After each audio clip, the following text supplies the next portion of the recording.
धनबाद में 79वें स्वाधीनता दिवस समारोह की तैयारियां शुरू हो गई हैं। उपायुक्त आदित्य रंजन की अध्यक्षता में आयोजित बैठक में मुख्य समारोह की रूपरेखा तय की गई।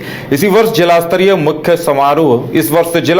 समारोह शहीद रणधीर वर्मा स्टेडियम में आयोजित होगा, जहां सुरक्षा, परेड, सांस्कृतिक कार्यक्रम और सम्मान समारोह समेत सभी व्यवस्था को लेकर अधिकारियों को जरूरी दिशा निर्देश दिए गए हैं। उपायुक्त ने 13 अगस्त तक सभी तैयारियां पूरी कर लेने का निर्देश देते हुए समारोह स्थल पर साफ सफाई, समतलीकरण, अग्निशमन वाहन, एम्बुलेंस और चिकित्सकों की उपलब्धता सुनिश्चित करने को कहा। जिले के सभी सरकारी कार्यालयों, विद्यालयों और आंगनबाड़ी केंद्रों में ध्वजारोहण के साथ भवनों की साफ सफाई और रंग रोगन कराने की बात कही गई है। 15 अगस्त को उपायुक्त सुबह विभिन्न सरकारी कार्यालयों में राष्ट्रीय ध्वज फहराएंगे, जबकि इस बार बेलगढ़िया स्थित जेआरडीए प्रशासनिक भवन में भी पहली बार तिरंगा फहराया जाएगा। मुख्य परेड में DSP, DAP, NCC, CISF, CRPF, JP, home guard, ग्रामीण पुलिस, स्काउट एंड गाइड की टुकड़ियां भाग लेंगी और 9 से 13 अगस्त तक परेड का पूर्वाभ्यास होगा और 13 अगस्त को उपायुक्त और एसएसपी अंतिम निरीक्षण करेंगे और 14 अगस्त की शाम न्यू टाउन हॉल में सांस्कृतिक कार्यक्रम का भी आयोजन होगा और 14 और 15 अगस्त की रात प्रमुख सरकारी भवनों और चौक चौराहों को आकर्षक रोशनी से सजाया जाएगा।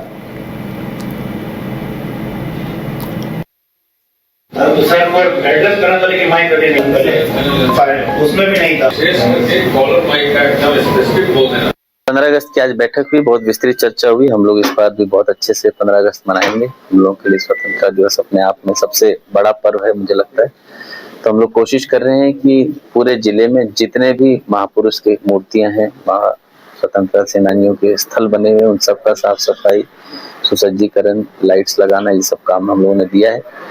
साथ ही साथ खास करके सभी पब्लिक प्रीमाइसेस, चाहे वो ऑफिस हो, चाहे किसी का संस्था हो, स्कूल, आंगनवाड़ी, अस्पताल, थाना, जितने भी हमारी संस्थाएं हैं, पब्लिक प्लेसेस है, सभी को हम लोगों ने इस बार साफ सफाई और यथासंभव रंग रोगन करने का निर्देश दिया है। और उसके लिए जो अलग अलग पदाधिकारी हैं, एसएसपी खुद सभी पुलिस संबंधी एस्टेब्लिशमेंट्स की निगरानी कर रहे हैं, एसी सभी रेवेन्यू संबंधित ऑफिसेस और प्रीमाइसेस की निगरानी कर रहे हैं और डीडीसी सभी विकास संबंधी स्थलों की निगरानी कर रहे हैं और नगर निगम से भी नगर निगम संबंधी सभी इंपॉर्टेंट प्लेसेस की निगरानी करेंगे। और 15 अगस्त से पहले एक असेसमेंट होगा कि सभी संस्था हमारे ठीक हुए हैं कि नहीं।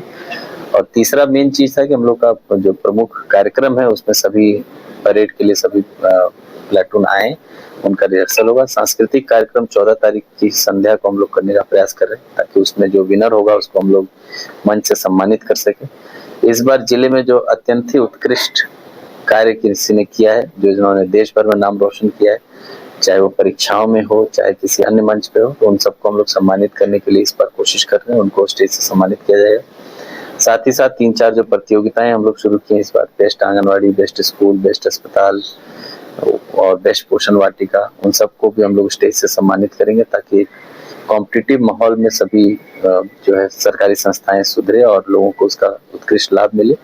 और 15 अगस्त को ही सेकेंड हाफ में हम लोग स्वयं भी सदर अस्पताल में और बाकी सभी ब्लॉक के सीएचसी में जाकर जो भी पेशेंट एडमिट होंगे उनसे मिलेंगे, उनका हालचाल जानेंगे और कोशिश करेंगे कि अस्पताल में अच्छी व्यवस्था, क्योंकि एक स्वतंत्र देश में हम लोगों को 15 अगस्त की आज बैठक।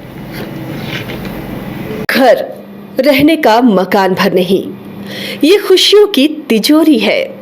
दरवाजे पर दस्तक देता पड़ोस, खिड़कियों से उमड़ आता आसमां, तारों में उलझी ऐसी ना जाने कितनी दास्तां।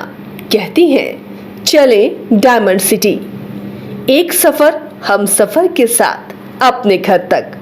Diamond city, life long bonding, 500 से ज्यादा खुशहाल डायमंड परिवार।